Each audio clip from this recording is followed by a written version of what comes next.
trying to go in and do some harassment on this left side base, some more harassment, kind of utilizing the fact that Frozean is a little bit spread out at this point. Moving in, actually, this is more than just harassment. Nice EMPs on both of the Arbiters, so no more stasis for this time. He's going to storm the vessels, though, instead of stasising the vessels. Forced to lift that command center and run it away, though. And so now, because of the dead command center on the right, and the mining out. Oh, I didn't even see this base go up here. He's going to lose this as well. Jesus.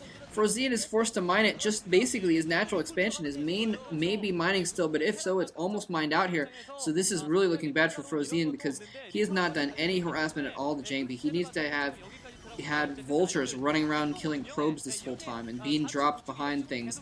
And he hasn't been doing any of that harassment at all. He's been playing defensively instead.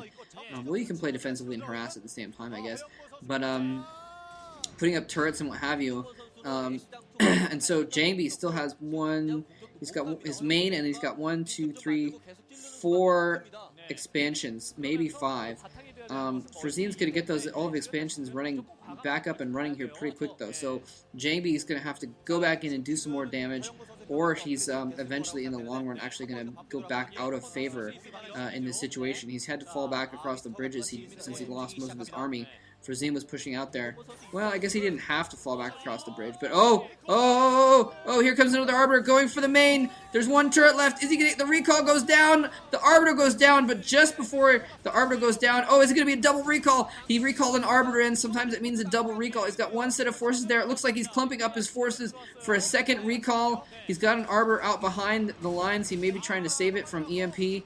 So they can actually do another recall. Oh, nice stasis, but the counter EMP on by the last vessel does EMP that Arbiter, so he at least used his stasis up though. And now coming in, trying to run some zealots in, some cloaked zealots with the Arbiters in the front, but they now are outlast. Wow, just so Jangbi actually not a very well coordinated attack in the front though, but he's almost just using it as a distraction. But critically, there's no vultures there at all, so he's just able to run in with storms. There's no vessels there either for detection. He's just able to run in and storm the crap out of those tanks and run his zealots in as well, and run his dragoons in and attack those. Storm going off on the SCVs at the same time.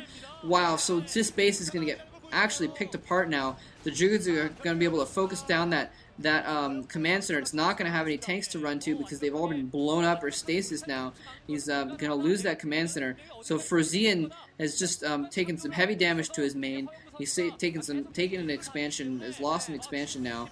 And he's probably not going. He's probably going to be able to fight this off and take out this expansion. That was kind of interesting. See that he entered siege mode as he got stasis, and it finished the siege mode animation in stasis. It's kind of interesting. But anyway, point being, he's going to fight this attack off just barely. But he's lost a base. He's kind of more harassment on his other base. And Jangbi, again, he's lost a lot of stuff this whole time. But he's just going to be able to pump out more stuff. He's just got such a good economy going. That's probably why he didn't focus on a lot of those battles, as he was just macroing like a fiend, trying to get his army back up again. Recall, let it do its damage, get your next army going already. He's got another base up at the 9 o'clock position now as well. So taking out Frozean's bases, getting up more bases of his own, I think Jangbi has basically clinched this game. He's just got such an economic lead at this point. Unless Frozean does some sort of crazy, I've seen it happen before, where Terrans, you go in there, if you can keep the Protoss off guard, get a couple siege tanks in key locations, that'll slowly finish off a Nexus because the Protoss isn't paying attention. Like over here on the left, you can run vultures in, kill off a bunch of probes, and just be relentless with that. You can scrape your way back into a game like this, but it is so difficult, especially for a player like Frozean against a player like Jangbi, who is just so good at multitasking. Probably won't be easily distracted by that kind of thing. It's going to be really difficult to throw him off guard, basically. And Jangbi's just Jangbi's almost just throwing forces away now, almost haphazardly against tanks and mines, what have you. But again, he can afford to, and that's kind of why he's doing it. I think he's just trying to keep Frozean back and just overwhelm him, not let him get his bases back up, not let get his army back up, and just keep out macroing him since he has such a strong macro advantage right now.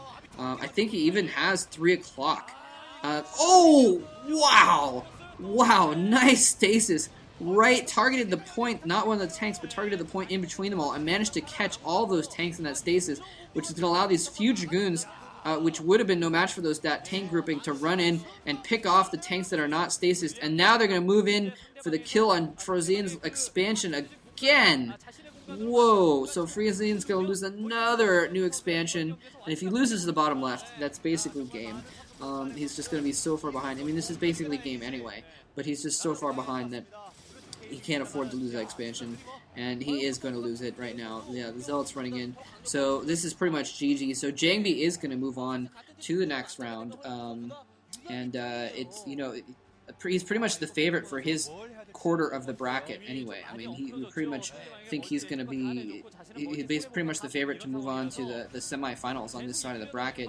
And oh, the command center goes down to, wow. So yeah, things looking pretty bad for Frozean. He's going to get eliminated here since Jangbi won the first game and now the second game. It's a best-of-3 series, so Jangbi is going to advance on. Unfortunately, I don't have the bracket in front of me. I should have checked who he's going to beat. I'm sorry, who's going to play in the next next round. And no, there we go. I mean, this is just academic at this point, but Frozean doing some getting his tank stasis. Jangbi doing some nice stasis just to march through that little squad. Not even an army anymore. Frozean does not even have an army any longer. He's just got a couple, you know, little skirmishing groups of troops, and now he's just charging in with squad after squad of zealots and dragoons and arbiters, and oh my goodness, this is just ridiculous. Just ridiculous. So, not really too much of a fan of Frozean, so I can't say I'm too disappointed personally. He's going to get eliminated here, but I am excited to see Jangbi moving on. He's always a fun player to watch. He's just such a strong player in all three matchups. It's really going to be cool to see him advance on, and he's come so close. I mean, he's gotten a silver. He's gotten in the semifinals a few times, a couple times at least. So it'll be cool to see. Actually, he's got 2 silvers. He just got silver in the GOM Classic too. So there's finally the GG out of Frozean. Jangbi is going to advance. You know, maybe this is his MSL. He's got some strong competition on the other sides of the brackets, but I'm pretty sure he's at least going to get to the semifinals. But, you know, who knows? We shall see. Okay, GG, thanks for watching.